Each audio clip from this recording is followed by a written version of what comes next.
Ambassador, ladies and gentlemen, fellow Europeans.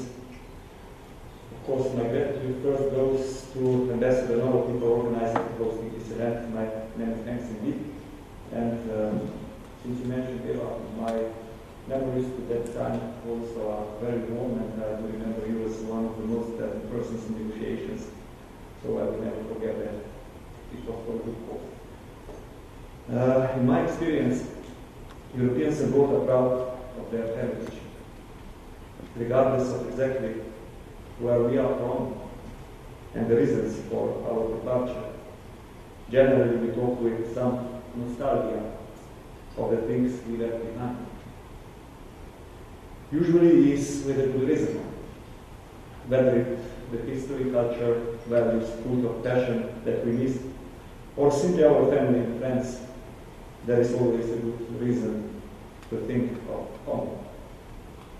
While it is natural to miss home, it is also natural to look for the best that one can offer in terms of infrastructure, financing, career perspectives, work conditions. In that sense, you are part of a long-standing tradition of scientists who have made your way across the Atlantic to seek your scientific and also your personal fortunes. At the same time, you exemplify the kind of researcher we actually want to see more of. Not only highly educated, but also highly mobile, experienced in a country not of your origin. In the face of globalization, mobility of European researchers, both within and outside the European Union, is not only beneficial, but also indispensable. I launched the ERA-Link initiative here in Washington, D.C. in June 2006. I'm happy to see it continue to blossom. Since its launch, membership has spread out across almost every state in the United States.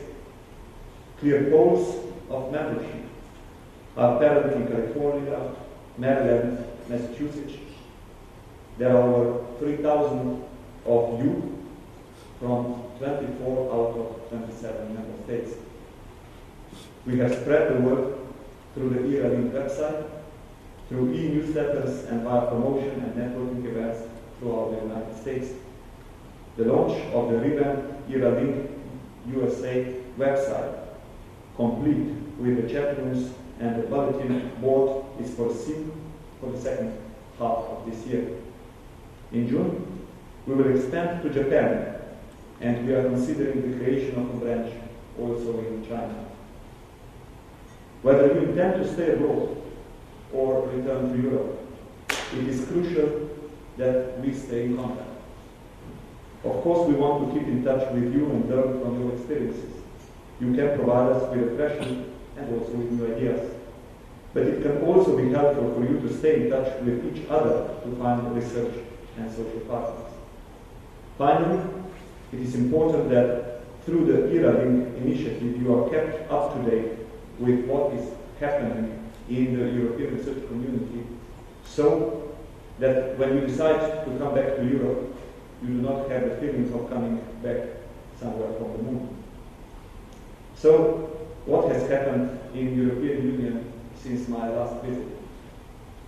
First, the Union has turned 50, and it is, thanks God, still young after all these years and a bit crazy. Since it's only 1 year older than me, it's a good message also for me. We have a new treaty. The Treaty of Lisbon, for us, it is a fantastic achievement, since it introduces for the first time ever the European research area in the treaty. And more than ever before, we also have research policy firmly anchored into the Lisbon strategy. In the new Lisbon cycle, which we are launching in spring, there will be a proposal, which hopefully will be accepted, that we expand the ERA surveillance process also on some other areas that only 3%, which is currently part of national reform programs of European Union member states. In Europe, we have also agreed on big mobilizing targets as a response to dramatically accelerating climate change and increasing energy dependence. I'm a firm believer that this can really also be our major business and innovation opportunity for the future. It's easy to remember what are the targets for the year 2020, 20% energy efficiency increase, 20% decrease of CO2 emissions. We are ready to go to 30 if internationally will be joined by others, and 20% renewables target of energy use in the 2020. These are short-term, committing, binding targets for the member states in just something like 40 days. We have in the Commission, in a quite painful process, adopted also the division of that burden between the member states. We have also 2050 targets, but of course these are not yet binding, but we are very much believing that we should all go there. We hope that all international community will join us and go in this direction. We have celebrated the launch of the 7th Research Framework Program, and we have made its start a real success, with the European Research Council also included. Very frankly, I was extremely happy because when somebody is adopting the program, you never know if you went into the right direction. Is it simple enough? Have you done the right steps? But after 1 year, I'm quite confident that I can say that we have done a major step also when one talks about simplification of the programs. We have not a lot of complaints. Our arms are now wide open to working together with our international partners. Simply because the global challenges require global cooperation, we have made almost all countries of the Western Balkans last year full members of the Framework Program 7. I'm very proud of this achievement since these countries need our help and they need support from the European Union. But broadly speaking, our international cooperation new approach is based on 4 pillars. One is increase of associated members, which have actually the same rights and obligations as any other. So we don't have 27 member states if we talk about research, but 37. We have Norway, Iceland, we have Switzerland, we have Israel, we have Turkey, we have, as I already mentioned, practically all Western Balkan countries, but Bosnia and Herzegovina already on board. With some, we are doing that because we have a high level of interest on both sides and high capacity. With some, we are doing that because they have clear European Union membership perspective.